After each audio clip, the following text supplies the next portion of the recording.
Semangat pagi anak-anak. Assalamualaikum warahmatullahi wabarakatuh.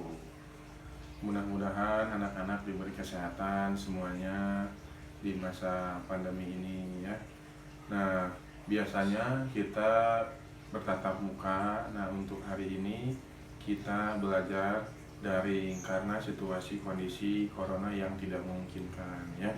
Nah, di semester 2 pertemuan pertama ini Bapak akan ngebahas tentang keunggulan dan keterbatasan antar ruang serta peran pelaku ekonomi dalam suatu perekonomian ya.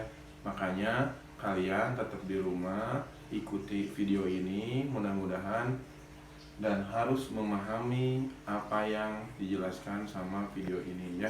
Sengaja ada video yang Bapak kirim, mudah-mudahan bisa dicerna baik-baik ya. Nah, kita ikuti langsung saja videonya. Silakan. Untuk subbab yang A, keunggulan dan keterbatasan antar ruang serta peran pelaku ekonomi dalam suatu perekonomian. Jadi anak-anak semuanya, tidak ada daerah yang sanggup memenuhi kebutuhannya dari daerahnya sendiri. Hal itu disebabkan keragaman sumber daya antar daerah. Ada daerah yang kelebihan produk tertentu, ada juga daerah yang kekurangan. Dengan demikian, terjadilah namanya perdagangan antar daerah dan antar pulau di Indonesia. Aktivitas perdagangan akan terjadi melalui adanya kegiatan ekonomi.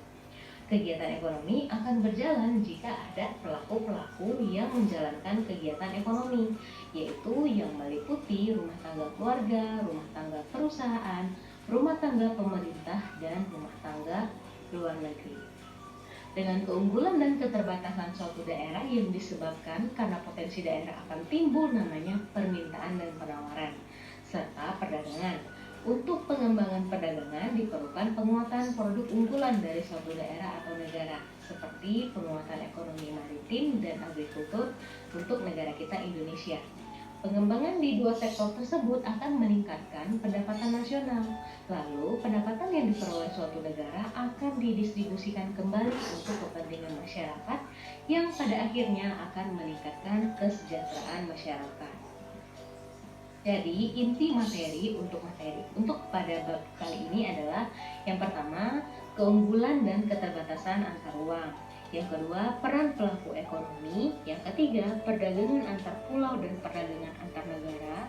Lalu ada peningkatan ekonomi maritim dan agrikultur. Lalu pendistribusian kembali pendapatan nasional. Anak-anak lihat ya tadi, untuk yang sebelumnya itu ada beberapa kalimat yang misbold. Lalu ini ada inti materi, ini adalah keywordnya atau kata kunci untuk kita belajar IPS pada bab 3 untuk IPS kelas 8.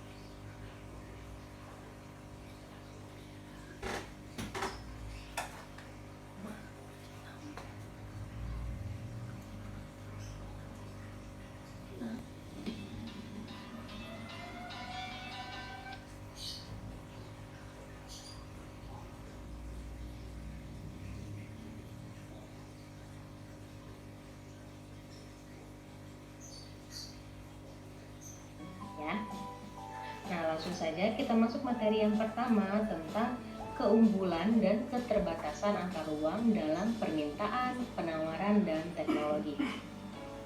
Jadi anak-anak, kebutuhan itu harus dipenuhi oleh setiap manusia berbeda-beda ya. Nah, di kelas 7 ya, maaf, di kelas 7 kita sudah mempelajari tentang kebutuhan manusia. Nah, kita tentu tahu ya bahwa kebutuhan manusia itu bermacam-macam dan selalu bertambah baik jumlah maupun kualitasnya. Coba anak-anak hitung berapa macam jumlah barang yang anak-anak gunakan setiap hari. Tentunya kita akan terkejut ya bahwa dalam satu hari kita telah menggunakan puluhan barang untuk kita konsumsi. Tentunya barang-barang yang kita konsumsi itu berbeda dengan yang dikonsumsi orang lain. Hal itu menunjukkan kebutuhan yang harus dipenuhi oleh setiap manusia itu berbeda-beda dan beraneka ragam. Faktor ruang akan menentukan tindakan seseorang sebagai konsumen.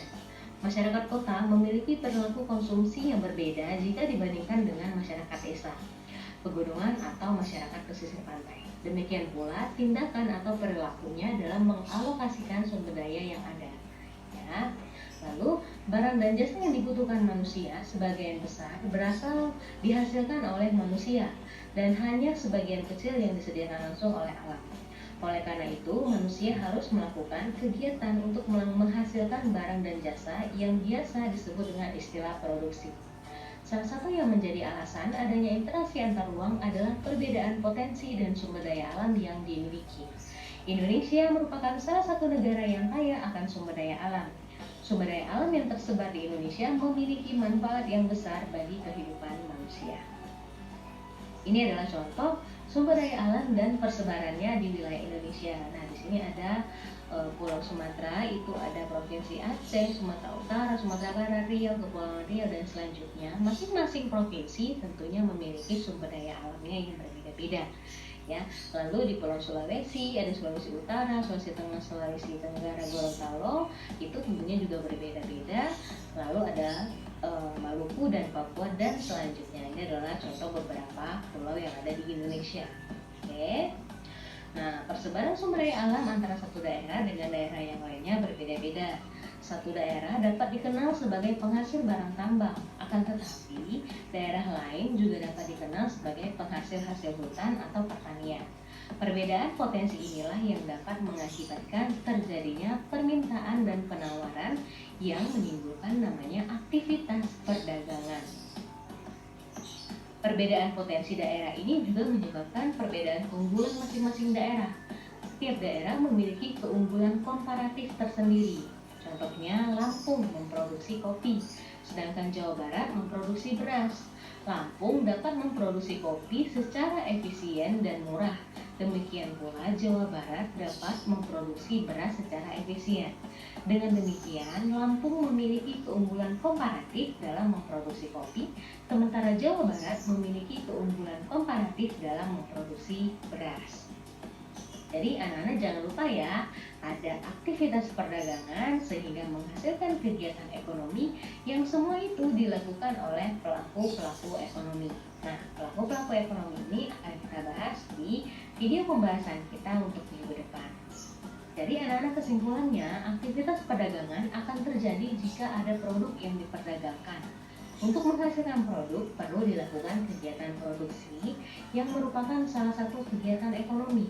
Kegiatan ekonomi akan berjalan jika ada pelaku-pelaku yang menjalankan kegiatan ekonomi. Nah, Miss kasih di sini kata kuncinya untuk materi minggu depan. Ada pelaku-pelaku ekonomi, yaitu rumah tangga perusahaan atau produsen, lalu ada rumah tangga keluarga atau konsumen, lalu ada rumah tangga pemerintah, lalu yang terakhir ada rumah tangga luar negeri. Nah, anak-anak semuanya, sampai di sini materi kita. Untuk yang pertama itu tentang keunggulan dan keterbatasan antar ruang dalam permintaan, penawaran, dan teknologi. Minggu depan kita akan membahas apa itu pelaku ekonomi. Yang kedua yaitu tentang pengertian pelaku ekonomi, dan kita akan membahas materi kita yang ketiga yaitu peran pelaku ekonomi dalam perekonomian. Baik anak-anak semuanya, terima kasih yang sudah menyaksikan video ini dari awal sampai habis. Mohon maaf apabila ada salah-salah kata. Anak-anak semuanya jangan lupa ya. Baik anak-anak, terima kasih sudah mengikuti video tadi ya. Mudah-mudahan dan harus memahami dari apa yang video tadi jelaskan ya. Nah, untuk itu pertemuan hari ini cukup sekian. Sampai jumpa di pertemuan selanjutnya. Mudah-mudahan selalu diberi kesehatan, tetap di rumah sampai kita bisa berjumpa kembali di sekolah. Terima kasih. Assalamualaikum warahmatullahi wabarakatuh.